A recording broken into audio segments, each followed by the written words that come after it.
Why hello everybody, welcome back to yet another episode of Newsbytes. And in the news today, Halo 4 is on PC and completes the Master Chief Collection outside of the original Xbox One release, as well as being released on Series S and Series X. Call of Duty Black Ops Cold War has finally been released as well. Well, it's a big day of releases, because on top of that, Radeon RX 6000 has also been released today. And finally, to top everything off, Apple has revealed their new Apple Silicon M1 processor. All this and more after the intro, and of course timestamps down in the description down below.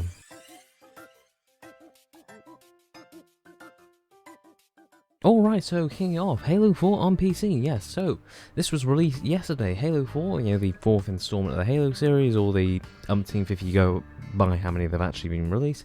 Anyway, enough of that. That got released yesterday, and as a result of this, if you do play on PC, you've now got crossplay with console players. Yay, finally, it only took them a year or two.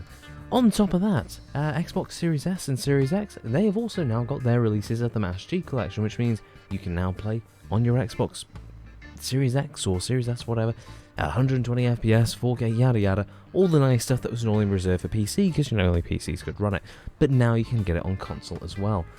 Moving on swiftly, Call of Duty Black Ops Cold War has finally been released. This came out on the 13th of November. I've already covered a video of it on the channel. I'll probably be doing more in the future. But yeah, it's finally released. It came out on the 13th of November. This also supports crossplay, so if you play on PlayStation 5, PC, Xbox, whatever, you can also play it with all your friends. There is a small controversy going on at the moment, because PS5 essentially has a whole ton of advantages that, well, originally it used to be, you get some extra DLC or something like that that'd be locked down for a year. No, PS5 are actually getting genuine advantages in multiplayer, as in extra XP, extra weapon customization. It's kind of a big controversy, but yeah, permanent XP bonuses are never, for at least for the first year, so it's not ideal. It's quite a bit of controversy over it, and it's absolute bull, but whatever. Also, moving on, Radeon RX 6000 has been released, or at least it will be released today, at some point today. Anyway, so what's being released today is the RX 6800 as well as the 6800 XT, each priced at $579 and $649 respectively. They should be roughly equivalent to a 3070 or a 3080 with 16GB of GDDR6. 6800 is going to be a fair bit faster than 3070, but also still a fair bit slower than the 3080 and 6800 XT. The 6800 XT, however, is on par roughly with 3080, but we've already seen reports of it actually being able to be overclocked to such a point that it will actually be on par with 3090, so that could turn out to be very interesting, especially when the 6900 XT gets released.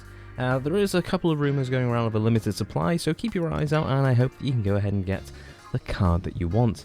And finally for today, Apple's M1 ARM processor. Yes, they have finally gone ahead and released their new ARM major processor for their Macs and, well, MacBook Airs. They will be featuring an octa-core design where they'll be having 4 high-performance CPU cores along with 4 high-efficiency CPU cores. So when you're doing general stuff like browsing the web or, most things will be running on the high-efficiency cores, but when you need to, say, render a video in Adobe, well, that'll be pushed over to high-performance cores, and, well, performance will be boosted incrementally. It does have an inbuilt GPU. There are quite a few performance metrics shooting around the web at the moment. Hold your breath. Take it with a big pinch of salt. Don't say anything up until the point that you've seen some real third-party reviews that can definitely verify results, and you can go ahead and cross-check them across various platforms. But they are looking pretty promising, if still a bit, because you're moving from x86 and x64 to ARM, which is a completely different architecture and other things. But yes, it has been announced, it's looking very promising, and hopefully should be quite interesting to see a, well, second choice in terms of computer processing. But yeah, so that's all that we have for today. So like the video, like it is, like it is, like it. Any thoughts or questions, leave a form of comments down below. Don't forget to check out my Patreon, Twitch, Facebook, and Discord page, all of which you can find in that description down below.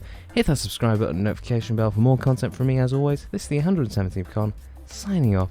Stay safe out there, folks, and I will catch you all in the next one. Until then, ta-ra.